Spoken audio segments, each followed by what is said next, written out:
Welcome to Make It Sew, a beginner sewing series. Hi everyone, I'm Glenda with SureFit Designs, sometimes referred to as Glenda the Good Stitch. In this beginner series, it's now time to talk about sewing a seam. I've talked with you about layout and cutting and marking and sewing darts and pleats. Now it's time to begin the seaming. And when you're going to do a seam, you'll want to be making sure that the right sides of your fabric are together. So it's just a little sample here. That's obviously the right side, and here is the wrong side. Now when you're doing a seam and you're a beginner and you're doing this kind of like for the first time, if you want to, you're very welcome to go ahead and mark this distance, which is exactly 5/8 of an inch away from the cut edge, and that's where you're going to stitch. If that helps you get it nice and straight, by all means be my guest and do that. And all that I've done is marked it with a washable, soluble pencil, marking pencil.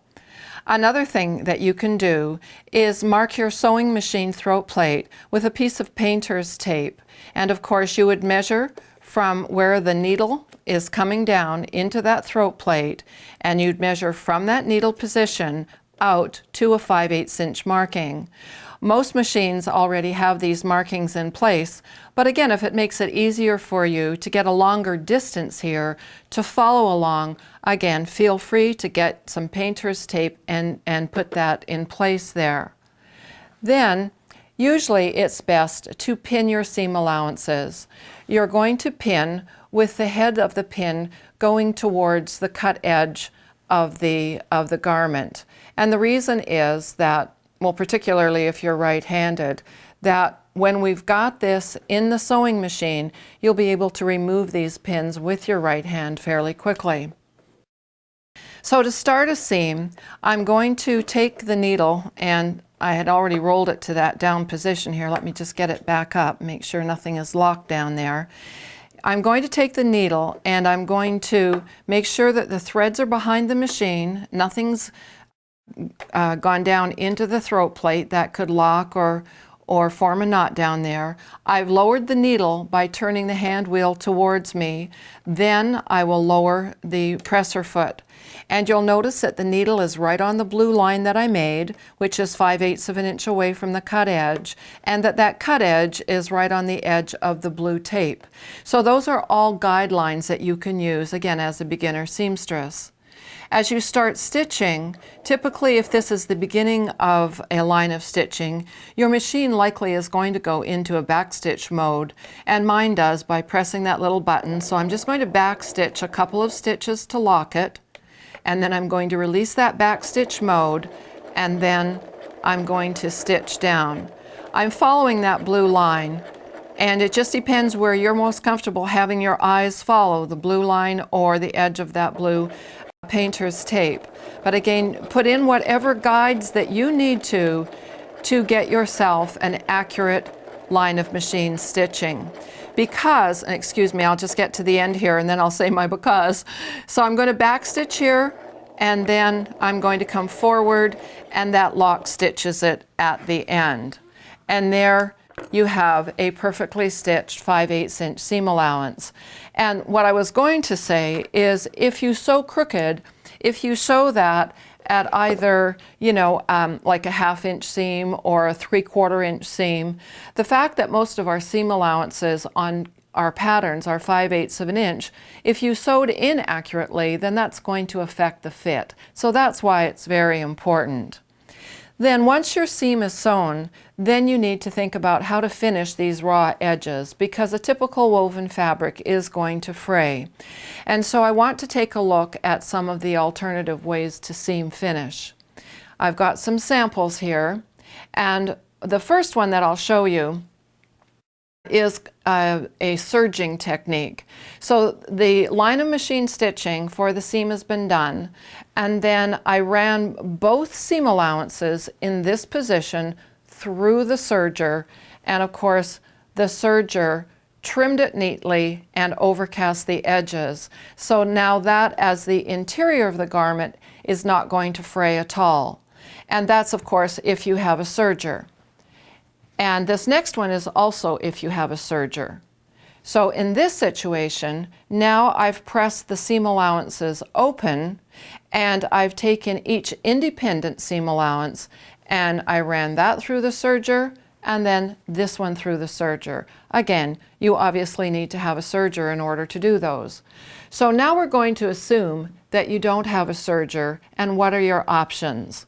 Well, this one is called a pinked edge. You can see those little zigzag cuts like this, and that is done with a special shear, and this is a zigzag shear, and I don't know how the best way is to hold these, but you can see that zigzag edge there.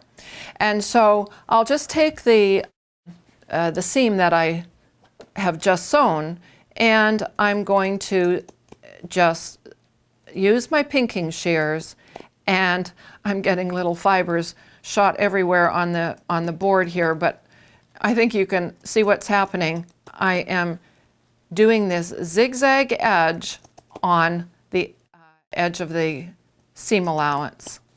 Now, it is perfectly legitimate to just leave, let me move that out of the way. It's perfectly legitimate just to leave it as a pinked edge like this. But some fabrics you may even fray a little bit more than that little pinked edge. And so then what you can do is take that pinked edge and you can run this through the sewing machine right along the edge of the pinking. And I will do that for you. So I'm going to first of all give this a bit of a press. So you might remember from the darts, you want to meld the thread with the fabric first in that fashion, and then what you're going to do is take it and open it up while you're still on the inside, and then open up your seam allowance and press like this, press it open. And you will notice that I'm using another pressing aid. This long sausage-like padded form, that's called a seam roll. And the whole purpose of it is that you press your seam and you press just the seam, the remainder of the fabric is falling off so that this doesn't get all pressed and wrinkled when you're pressing. So that's really important to have a seam roll. And then to do this process right here, you're going to take just the seam allowance, and now very close to where you have pinked, you are going to stitch a line of straight stitching. And so again, I'm lowering the needle into the fabric, and you don't need to back stitch here. And then I'm just going to stitch very, very close to where the pinking shears cut inward on that zigzag formation. And once again, this is a very, very legitimate way to do what is called seam finishing if you don't have a serger. And that is what it would look like. And then there is one other process that I would like to show you.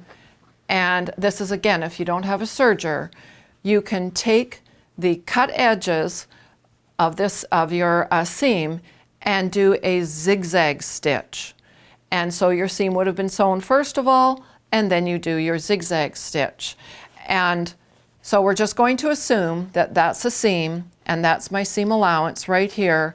And you'll put it into your machine, and most of our sewing machines these days will do straight stitch and zigzag, plus a lot more stitches, but put it into your zigzag mode. And let's see, that's number 2 on my machine. And then it comes up with the width and the length of that zigzag stitch. And so I would recommend testing this on a scrap of fabric first of all to see how wide that zigzag stitch is and how far apart they are. I might make that just a hair wider. And let me see, there we go. And then this zigzag is going to secure those loose fibers that are on the edge of the fabric. And you of course can do this to both edges of your seam allowance. And there you have a zigzagged edge.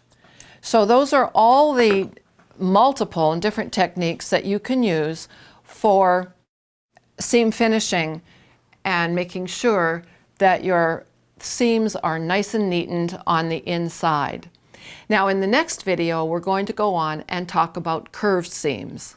If you're not already a part of the Sure-Fit Designs community, I do invite you to join us. And it's just 3 simple and very easy steps. Number 1, go on over to surefitdesigns.com and join our newsletter list. And when you join, you're going to end up with free Getting Started gifts. Number 2, make sure you like this video by using the subscribe button and the like button right below it. My YouTube channel is youtube.com/SureFitDesigns. And thirdly, join our community, go to Facebook. We've got a Sure-Fit Designs page and a Sure-Fit Designs user group page where people from all over the world are interacting with one another. Thanks so much for watching, and I'll see you in the next video.